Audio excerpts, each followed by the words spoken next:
మూర్తిగా కనిపించిన ఆ మూర్తి నిజమూర్తి కాదు. మరి నిజమూర్తి ఏమిటండి? ఇది అబద్ధపు మూర్త?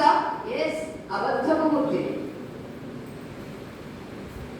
ఎందుకు అబద్ధపు మూర్తి అని అంటే, అబద్ధాల బ్రతుకులు మనం బ్రతుకుతూ ఉన్నాము కాబట్టి మన అబద్ధాలను తొలగించి సుబద్ధంగా సత్యంగా నిరూపణ చేయడానికి వచ్చి వేసుకునేటువంటి ఒక నటన, ఒక వేషం. కాబట్టి ఇది కూడా నటనయే, ఇది కూడా ఒక వేషమే.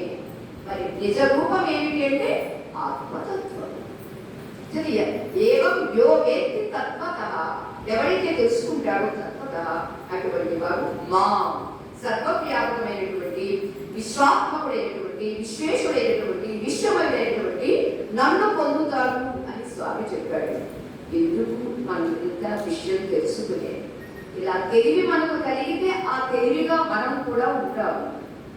ఇప్పుడు మనకి స్వామి వారు ఒక మాట చెప్పారనుకోండి, మనమంతా ఒకటే, విశ్వ ప్రేమ, విశ్వ కుటుంబం అని చెప్పారు.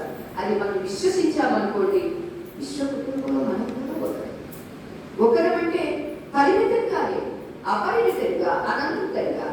నగ దృష్టి పోయి బంగారపు దృష్టిలో, బంగారపు స్థితిలో మనం ఉంటాం. అది ఉంచినప్పుడు, ఆ స్థితిలో మనం ఉన్నప్పుడు తిరిగి నాకు మరలా మరణం ఉంది లేదు.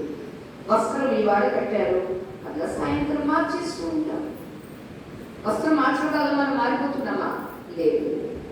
వాసాంసి జీర్ణాన్ని యథా విహాయ నవాని ఉన్నాది నరోపరాణి తథా శరీరాన్ని విహాయ జీర్ణాన్ని అన్యాన్ని సంయాతి నవాని.